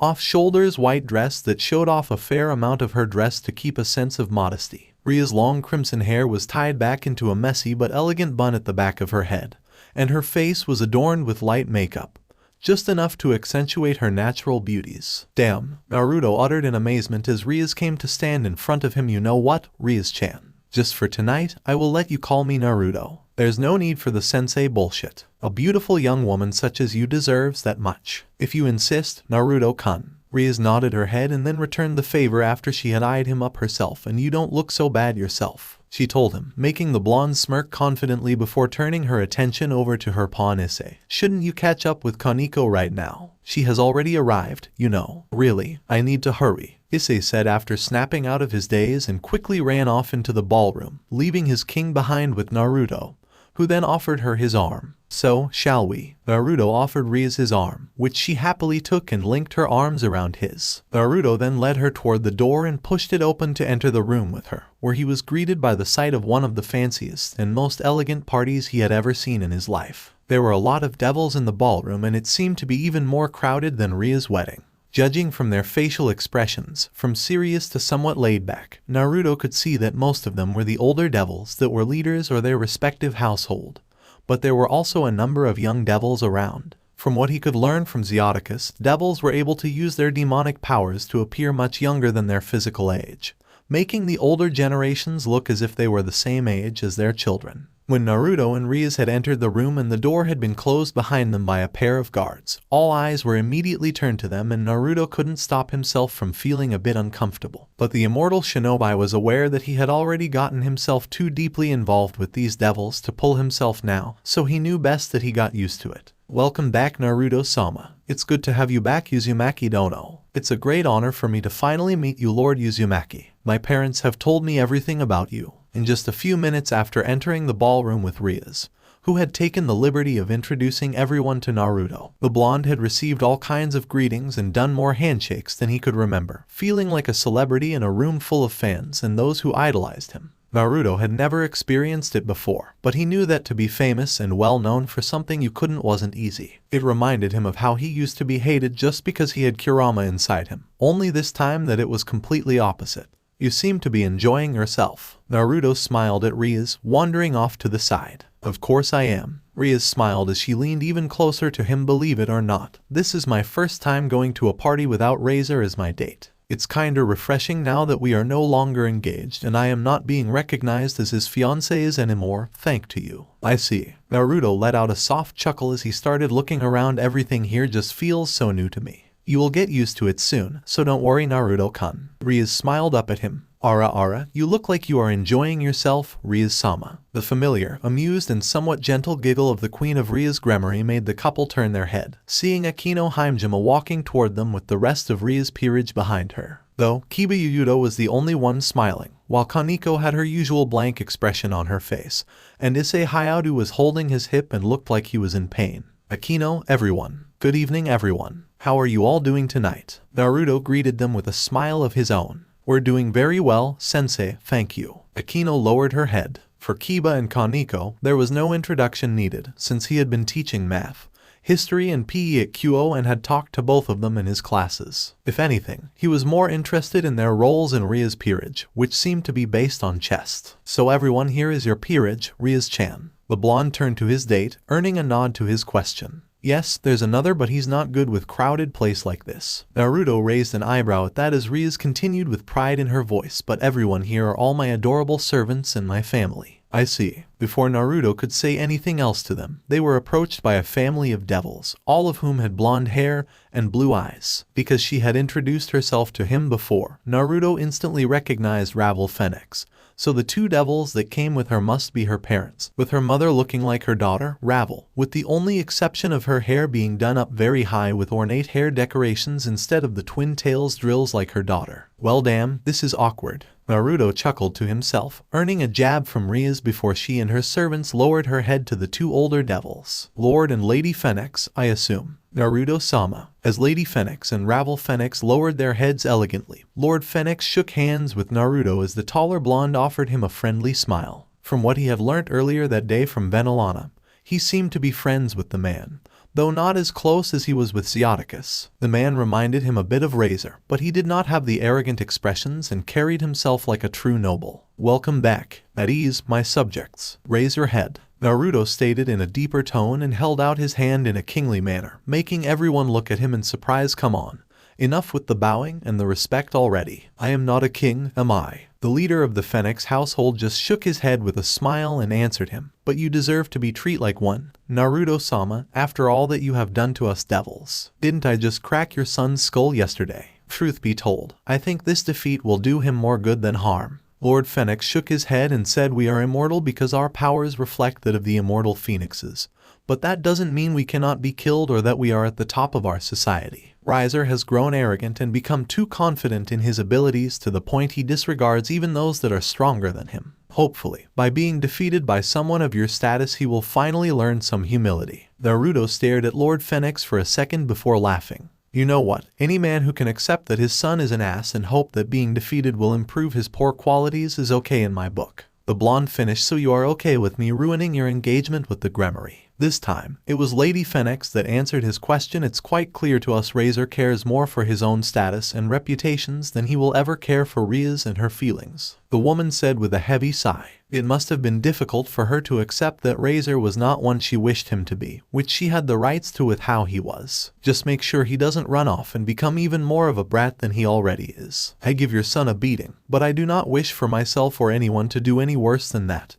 And let's keep it that way. Yes, we understand, Naruto-sama. Lord Phoenix nodded his head with a smile, before he turned his attention over to his daughter and decided to introduce her. Naruto-sama. This here is my daughter, she's Ravel-chan, just the one I have been wanting to see. Naruto said loudly with a huge smile on his face, surprising everyone around him including Ravel herself. Good to see you, Ravel-chan. Still think I am a heartless asshole? He then bent over to look at her in the eyes, arms crossing on his chest. Why, no, the girl stuttered, her face red in embarrassment. Her mother, on the other hand, was giving her a very firm look while Lord Phoenix was just watching on amusement. By the way, you forgot your change. Naruto pulled out a stack of money he had prepared from his pocket and handed it over to her. The price for the takoyaki at my restaurant is 12 yen, not 120,000. Seeing that the girl had become too nervous as she accepted her money back and before bowing her head to him to show gratitude, Rias decided to save her by asking Naruto-kun, how do you know Ravel? The two had met before when he came in and interrupted her meeting with Razor and his peerage in her clubroom, handing the girl a coupon card of his restaurant. But aside from that, she did not remember them talking or interacting with each other, so it had to happen after the game. You see, Rias-chan, this girl here actually gave me the last reason I needed to come and crash your wedding. Naruto explained, making everyone look at Ravel in surprise. She seemed to care a lot for you and believed that your rating game match against Razor was an unfair one. Ravel, did you really? Rias couldn't help but ask, smiling at the younger girl who then found the skirt of her purple dress very interesting. I only said what I believed, Rias-sama. Ravel answered nervously. Well, all that aside, Lord Phoenix, Lady Phoenix, would you mind if I take your daughter under my care? His declaration made the both sides gasp in shock, even those who were listening to their conversations around them. This girl here has the potential to become one of the brightest minds that I have ever met in my life despite her young age. She is actually the first devil I met after losing my memories aside from Grafia that has an idea who I might be from just hearing my name, seeing how I look and observing my behaviors, connecting them to bedtime stories you used to tell her when she was little and the characteristics of a protagonist that is based on me in comics books for children. Most people would overlook such details, but Ravel didn't. Moreover, while she's not entirely sure herself, Ravel still came and asked me to save Rias. Even if she would lose nothing in return, it still showed that she's willing to take gambles to help those that she cares about. Under my guidance, I promise you that this girl will one day become the underworld's greatest strategist. Not saying that I am smart, but I do believe I have more than enough experience as an immortal who has traveled the world for so long to turn your daughter into a master tactician. Naruto finished firmly, holding his hand out as if he wanted Ravel to take it. He knew there might be teachers out there that could help her reach her fullest potentials like what he intended to do. But the chance of her falling into the hands of someone who had half the idea or even less of what to do with her was one that he did not want to take.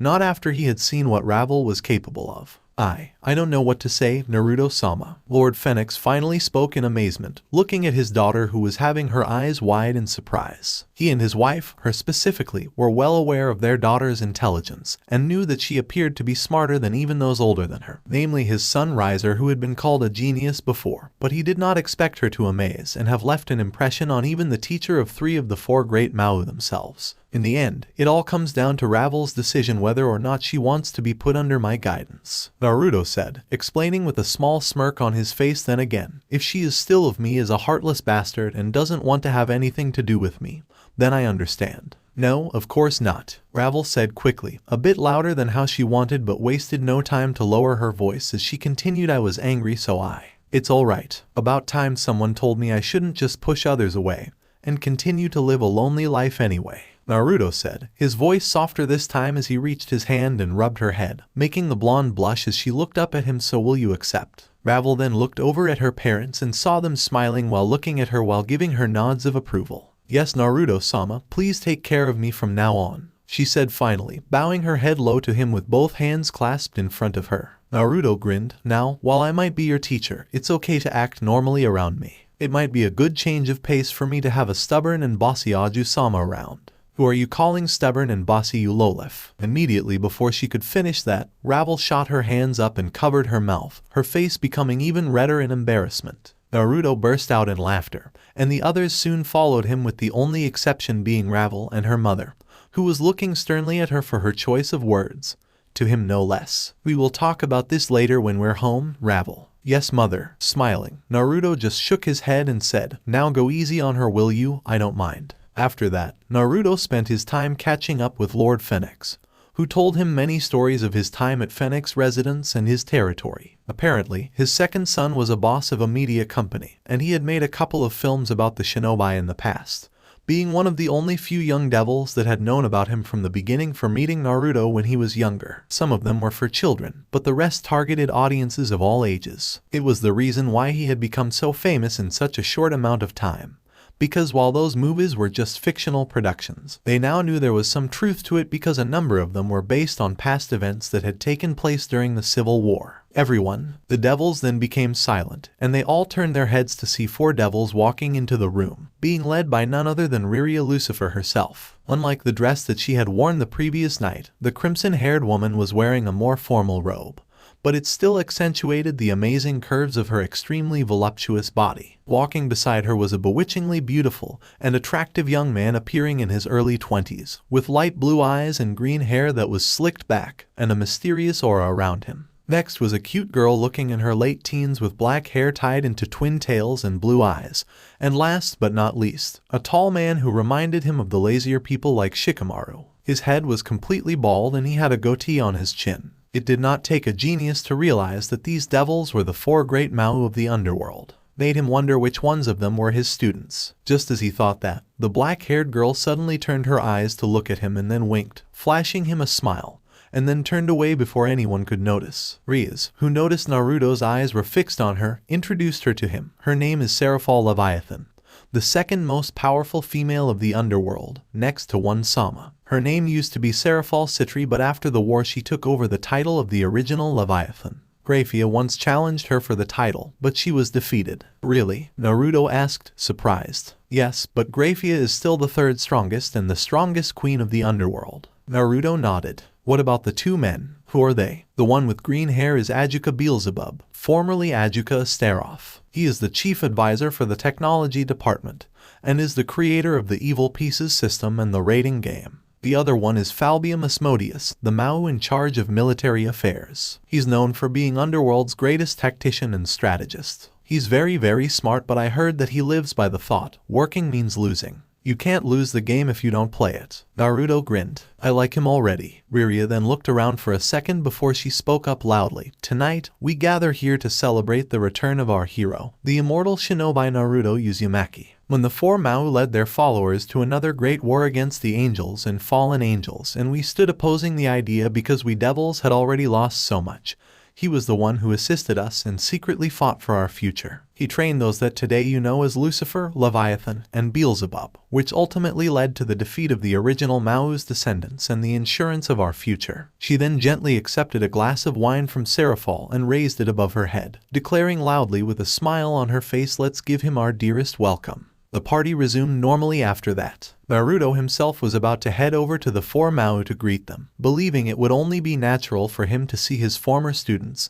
when suddenly one of them beat him to it and threw herself at him while carrying out loudly, Narutosensi. The high-pitched and girlish squeal immediately set the powerful shinobi on his guard. But rather than pulling out his kunai and preparing for battle, Naruto merely stepped to the side, pushing Rias behind him and raised his foot just as Seraphal was about to crash into him, knocking her off balance with her own speed and leading her to an almost inevitable moment of making a fool out of herself. Almost, because before it could happen, the blonde then reached out and grabbed the back of her shirt, preventing her fall but choking her for a brief second. He then pulled her back and held her in the air. I mean, seriously? Naruto asked, looking at Seraphal, who smiled sheepishly at her. And Naruto-kun, put her down. Rias was the first to react, grabbing his arm with both hands and telling him quickly, you know, on my defense this girl jumped on me first. Naruto explained absent-mindedly before turning over to look at Seraphal, so the Leviathan. I take that you are my student. Hehe, yes I was sensei, Serafal answered and then struck a cute pose, even as her foot dangled in the air. Magical girl Leviathan, at your service. Dafug. So even with the leaders of the devils there were some interesting personalities. He then heard a chuckle coming from the side and turned his head to see Riria approaching them with the other two Mau following behind her. It's good to see you again, sensei,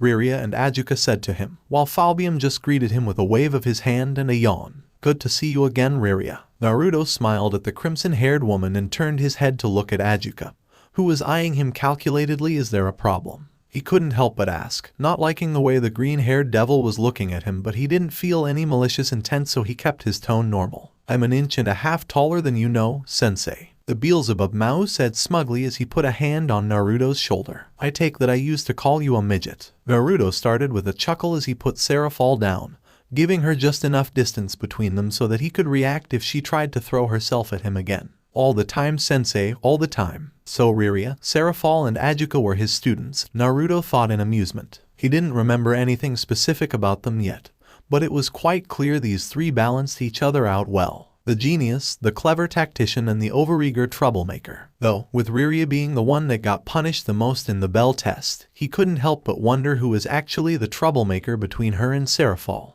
Naruto then turned his attention to the last Mau, who let out another yawn. No, the guy wasn't bored of the conversation or anything like that. He just seemed really sleepy and looked as though he was about to pass out. And you can leave if you are sleepy. Can I really? He asked, looking at Riria, who sighed before nodding. Great, thanks a whole bunch. He shook Naruto's hand quickly before heading out of the ballroom. So where is? Oh, there she is. Naruto smiled in satisfaction when he saw Grafia walking toward them. He had heard that she was a high-class devil, but unlike everyone else in the room, she was still wearing her maid outfit. But not that she didn't look elegant enough already. Nausama. Grafia lowered her head and addressed all of them respectfully. Naruto-sama. Just when he was about to start a conversation with her, he noticed the way everyone was looking at him, or specifically at him and Grafia, while whispering to each other. While the adults seemed to know how to keep their emotions controlled, the youngsters were doing so rather excitedly, especially the girls. What's going on? He couldn't help but ask. Grafia was still keeping a very straight face, but he could feel that inside she was rather conflicted. It's nothing you should worry about, Naruto-san. Despite that, her tone was as cold as ever. Now, Grafia-chan, don't say it like that. We all know the reason here. Serafal giggled as she threw herself at the maid and hugged her tightly, causing Grafia to make a sound in displeasure. If you excuse me, everyone, I got work to do. She tried to walk away, but both females Mau stopped her. Now, don't think about escaping now, Fia-chan, Riria teased, using the nickname that Grafia absolutely hated to address her. Oi, just what the hell is going on here? Naruto asked while scratching the back of his head, feeling a little left out from their conversation, which most likely involved him as well. I think it's best that we leave this for later, everyone. Ajuka decided to interfere while chuckling nervously, as the three most powerful women in the entire underworld glared at each other. Let sensei and the young ones enjoy the party. We will have plenty of time to tell him later. He finished, and a number of devils took that opportunity to go for Naruto, who returned to his routine of shaking hands and saying thank you as before. Break. So, can we talk about me and Grafia now? Naruto asked, after all the guests had left and only the devils of the Gremory household were left in the ballroom.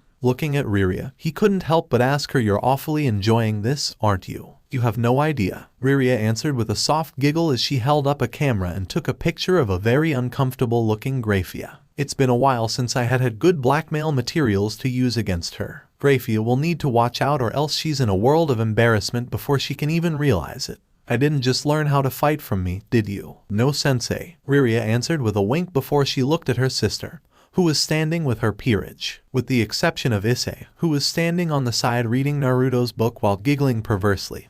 They all seemed to know what was going on as well. Rias-chan, can you bring us the book about them? What book? Naruto couldn't help but ask as Rias turned her attention to Akino, who seemed to always bring a spare copy with her, summoning it from a magic circle. The thing is, Naruto-sensei, the Shinobi isn't just featured in comic books for children. Another version of him, Seventh Fire Shadow, is very popular among the adults. Naruto widened his eyes in surprise. Seventh Fire Shadow. That was his title when he became the leader of Konoha. Some of them are fictional stories, but this one here, however, is based on a true story. Riria accepted the book from Rias and showed it to him. Some past events have been changed, added and alters to make it more like a story, but it's still the most popular love story in the entire underworld. Now he's intrigued. You see, Sensei, years ago we were the leaders of the resistance called the anti-Mao faction. Ajuka began 4 of the original Satan descendants made it known that they would claim their parents' throne and restart the Great War. The Baal and Agars, who did not wish for any more bloodshed to continue, started to build a coalition to counter it, bringing the devil houses Citri, Astaroth, Glacia Labolas and Gremory to their side because of the immense power that the clan heirs possessed. Following the events that were called the Battle of the Three Armies, the largest conflict between the 3 biblical factions since the Great War, and the Lucifod massacre that aimed to eliminate each and every member of the resistance without care for civilians or casualties among them, a civil war broke out between the 2 factions. While there's no casualties to all 6 families thanks to you, it brought all 3 of us to the decision to stand at the front line against the old Mao factions and their followers, with Falbium being the 4th leader. At the beginning of the Civil War, the battles were one-sided in favor of the Satan army troops,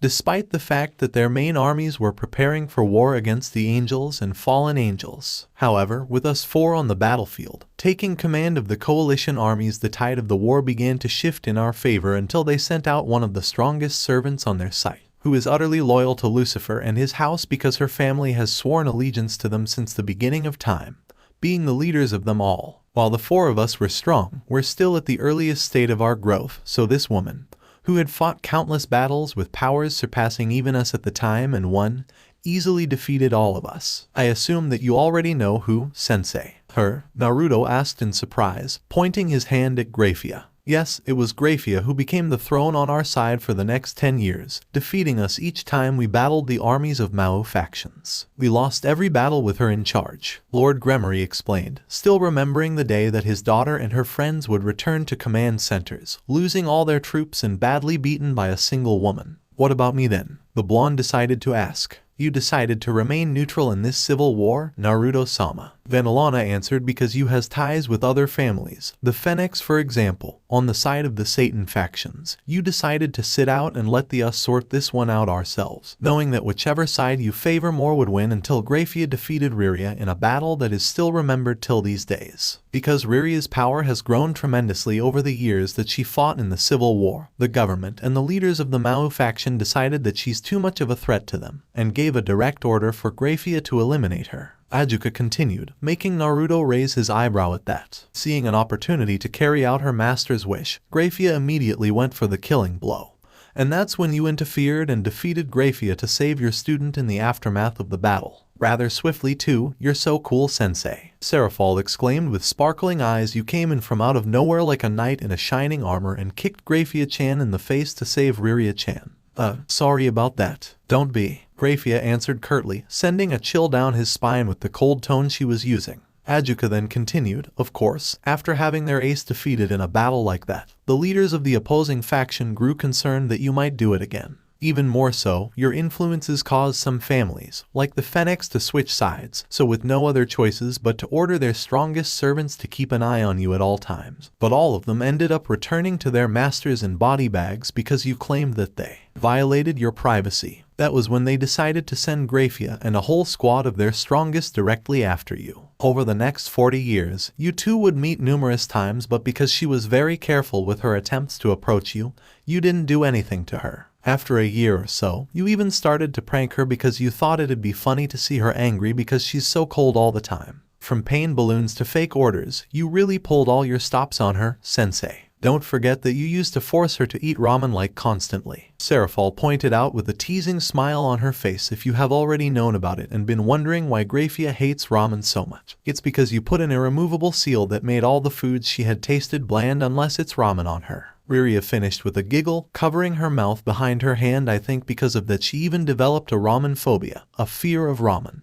I don't think anyone can make her eat it ever again. Yikes, I was really an asshole, huh? Naruto said while scratching the back of his head as Rias gave him a scold in disapproval. And here he thought she didn't like ramen because she found the food unhealthy. No wonder why she always replied so coldly whenever he tried to invite her to have one. But still, with Graphia-san out of the way, we could finally roam free on the battlefield, growing stronger and even more powerful with each battle that we fought. More and more families began to join us and oppose the old Mau factions, increasing the number and strength of our armies. Ajuka continued before he made the declaration that Naruto had been waiting for, and as we turned the tide of the civil war in our favor once again, this time permanently, Grafia continued to spend time with you and ended up falling for you in the process. You two were in love with each other near the end of the war. Well, damn, Naruto managed, glancing over at Grafia, who was trying to avoid his gaze. Still, did it really take him almost half a century to crack this woman's cold shell? Or it was never his intention? By the time we killed the descendants of the original Mau and ended the centuries-long civil war, Grafia had become one of us because she wished to be with you. She became my queen in the tradition of her family, but her heart, soul, and her loyalty are yours and yours only, sensei. Riria finished, causing the entire room to fall into silence as Naruto and Grafia stood there and looked at each other. A sniff from Akino made him turn his head. Obviously, the girl was a big fan of their love story. So Grafia, he began, wanting to end the uncomfortable silence between them. However, before he could do that, the silver hair maid had already done it, but instead of talking to him, she turned her attention over to her mistress and questioned calmly, "Riria-sama, don't you have something to tell Naruto-sama as well?" The crimson-haired Mau flinched, and the atmosphere in the room seemed to become even heavier. Naruto turned his attention over to look at the woman, and saw her looking back at him nervously. "How long do you plan on not telling him? Don't you think you should tell him now?" "Tell me what?" Naruto asked. He had a feeling he knew what they were talking about. After all, the memories of Riria were the first ones that resurfaced and returned to him. Riria then paused when she felt a hand on her shoulder and turned her head to see her father smiling at her in encouragement. At the same time, her mother also came to stand next to her and linked her hand with Riria's as she gave her a comforting smile. "Tu-sama, Ka-sama, Grafia is right, Riria," Zyodicus told his daughter. "I think it's time for you to tell him. T's gonna be alright. This is Naruto-sama we are talking about after all," her mother said before letting go of her daughter's hand to leave the room. "I will go get Milika's." And with that, she left the room, leaving many confused faces from Rias and her peerage behind. Riria, meanwhile, turned her attention to Grafia and gave her a rare glare that's a jerk move. "Grafia, never lower your guard, Riria, especially in front of your rival," the silver maid answered, not backing down from Riria's glare, and made Rias and her servants gasp in surprise as the lack of honorific suffix from Grafia. The two glared at each other, and one could even see sparks flying between them as Naruto just stood there with his arms crossing on his chest. A minute later, Venelana returned, but she wasn't alone. Walking with her while holding her hand was a young boy with short crimson-red hair and bright blue eyes, looking to be around 9 to 10 years old. He dressed formally in a red and black robe, with a red ribbon being held around his neck by a green jewel. "Naruto, this is Milika's Gremory. He's my grandson, Riria's child." Venelana introduced them as she led the boy into the room, leaving Naruto completely speechless despite having prepared for it. Even without his ability, he could tell that the boy was nervous as he looked up at him just from the way his small hand was holding tightly on his grandmother's larger one. "Hey there, little buddy," he began slowly as memories of the day a small child with a small tuft of crimson hair was born. On instinct, the blonde got down on one knee and smiled at him. He wished to introduce himself to the boy, but before he could finish, Milika's had already slipped out of his grandmother's hand and ran toward Naruto, throwing his small arms around his neck and hugged him tightly. Naruto's arms were left open for a second, before they closed in slowly around the boy as he hugged him back. He remembered it now. The night Milika's was born and the moment he welcomed his son to the world with his mother.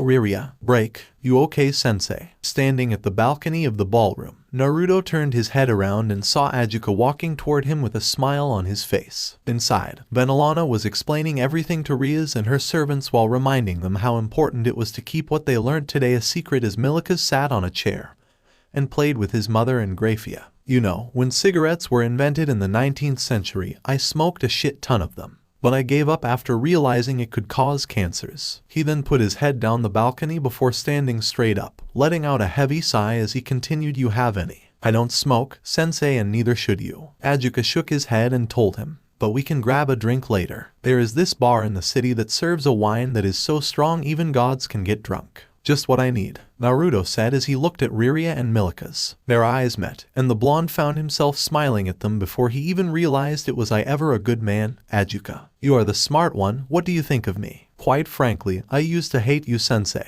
Ajuka admitted honestly with a chuckle. "If you don't have a personality like Serafall, or grow up under your care like Riria, you won't be able to stand the person you are back then." All that I have ever wanted was to invent new things, but you always dragged me out to train with the girls just because my father wished for me to have some friends. You are an ass toward anyone that isn't your loved ones, and you were very successful at pissing people off. I don't think anyone but Lord Zeoticus and his wife could stand you back then. But you have always been there for us, sensei. You care greatly for each one of us in your own way. You spent your time watching magical girl animated movies with Seraphol when she's younger for hours, even though you found those boring.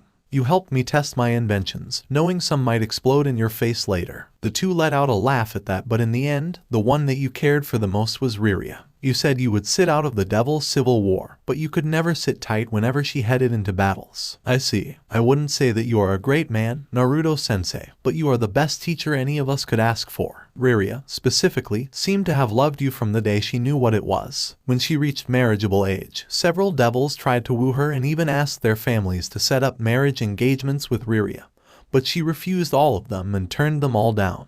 You also looked at her differently and more than just a little sister when you started realizing how mature she had become fighting in the Civil War, and I believe that's when you fell in love with her. You know what they say, first come love, then comes marriage, then come a baby in the baby carriage. What about Grafia then? You two never had the chance to make it official, but I don't think she minds. Riria and Grafia might be best friends now, but they used to at each other's throat for your affection. Not the first time I had romantic relationships with multiple women at the same time, kid, so I know how it felt. I know, and for that the two were loved equally, but Riria was more fortunate and blessed with a son. Seeing Riria leaving her son in Grafia's care before standing up and starting to make her way toward them, Ajuka decided it's time for him to leave. I know it's not my place to tell you what you should do, sensei. But here's a lesson you taught us when we were younger. Do what your heart tells you. Stop pushing others away and go look for happiness again. But the drink is still on you, kid. With a laugh, Ajuka walked back into the ballroom, giving Riria a nod on the way. Riria then stepped out and came to stand in front of him, a radiant smile on her face as she looked up at him. Naruto, what? No more sensei now? The blonde teased, making Riria glare playfully at him. How's Milikas? He couldn't help but ask. He's happy, very much so, Riria answered before telling him you're his childhood hero, you know, the Shinobi and his mischief adventures. You won't find a bigger fan than him. Naruto couldn't help but ask, so how long has he known that I am his father? Only in recent years. We tried to wait till he's a bit older, but Milikas is a smart boy. He figured that out himself, Riria explained. I see. Naruto looked at his shoes for a second before saying, looking directly into her blue-green eyes, Riria, listen. But before he could finish, Riria had reached out and placed a finger on his lip, stopping him before he could say anything. You don't have to apologize, Naruto. She shook her head and said, all that matters now is that you have returned to me, to Milikas, and to all of us. You might not remember everything yet, but I know that in due time, you will. Even if you don't, I will be here for you. We will all be here for you. Riria. Naruto smiled softly while looking at her. Thank you. The crimson-haired woman smiled at him in return and gave him a small nod. For the first time in a very long time, the blonde felt at ease. So, how did it happen? How did I propose to you, I mean? Well, it's kinda a long story.